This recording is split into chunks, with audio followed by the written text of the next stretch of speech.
Salam makan sehat. Mari makan sehat agar tetap sehat. Benarkah Yesus bangkit? Yesus bangkit itu bukanlah peristiwa kebetulan, saudara. Bukan tiba-tiba. Tadi sekali lagi bahwa Yesus bangkit itu bukan peristiwa kebetulan.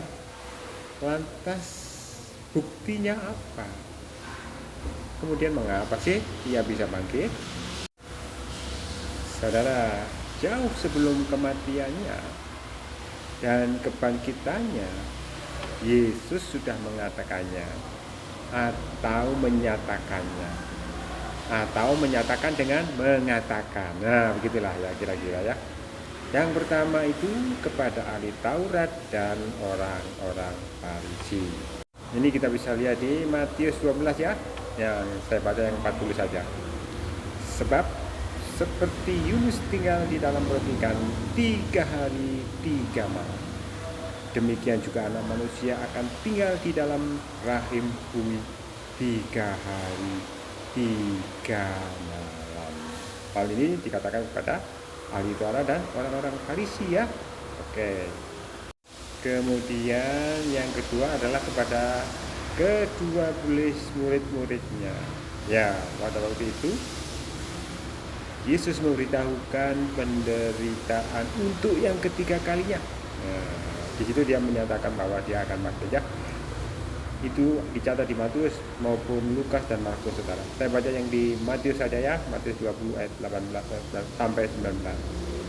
Sekarang kita pergi ke Yerusalem dan Anak Manusia akan diserahkan kepada imam-imam kepala dan ahli-ahli Taurat, dan mereka akan menjatuhi dia hukuman mati, dan mereka akan menyerahkan dia kepada bangsa-bangsa yang tidak mengenal Allah, supaya ia diolok-olokkan, disesat, dan disalibkan, dan pada hari ketiga ia akan dibangkitkan. Nah, karena Yesus sudah menyatakan bahwa pada hari yang ketiga ia akan bangkit, maka imam-imam kepala dan orang-orang Farisi berjaga-jaga ketika Yesus Kristus wafat. Nah, kita bisa lihat di Matius 27 ayat 63 ya. Mereka berkata apa? Tuhan, kami ingat bahwa si penyesat itu sewaktu hidupnya berkata, sesudah 3 hari aku akan bangkit.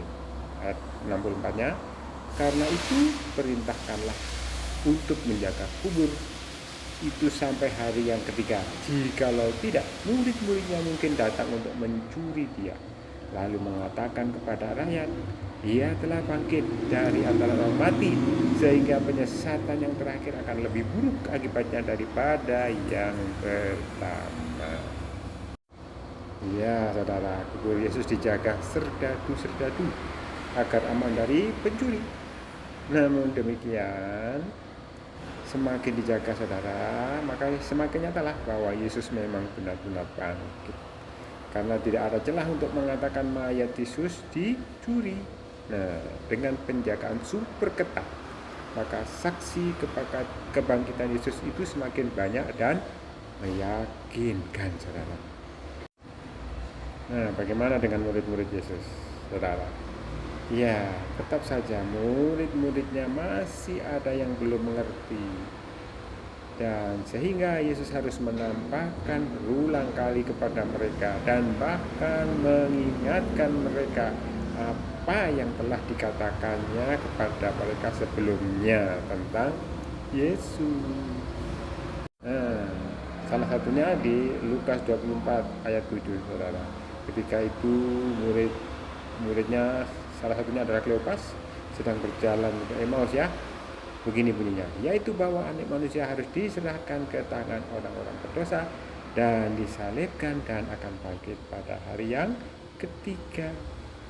Kemudian juga ayat 46 ya, Lukas 24 ayat 46. Katanya kepada mereka, ada tertulis demikian, Mesias harus menderita dan bangkit dari antara orang mati pada hari yang ketiga. Nah, ada tertulis itu berarti sudah dinubuatkan, saudara. Lantas kenapa Yesus bisa bangkit, saudara?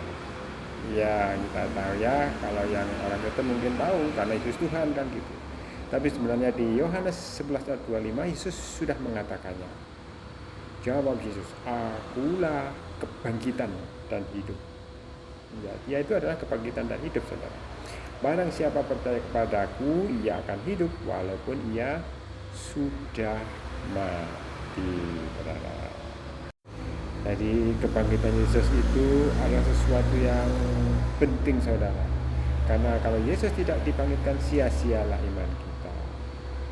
Nah, Paulus menuliskan dalam Filipi 3 ayat 10 ya. Dia mengingatkan seperti ini. Yang kukehendaki ialah mengenal Dia, mengenal Yesus dan kuasa kebangkitannya. Jadi kebangkitannya ada kuasa, saudara. Dan persekutuan dalam penderitaannya, di mana aku menjadi serupa dengan Dia dalam kematiannya. Supaya apa, saudara? Ayat 11 menerangkan, supaya aku akhirnya beroleh kebangkitan dari antara orang mati. Ya. Demikian, saudara. Percayakan, saudara, bahwa Yesus benar-benar bangkit. Berbahagialah mereka yang percaya. Tuhan Yesus memberkati. Haleluya.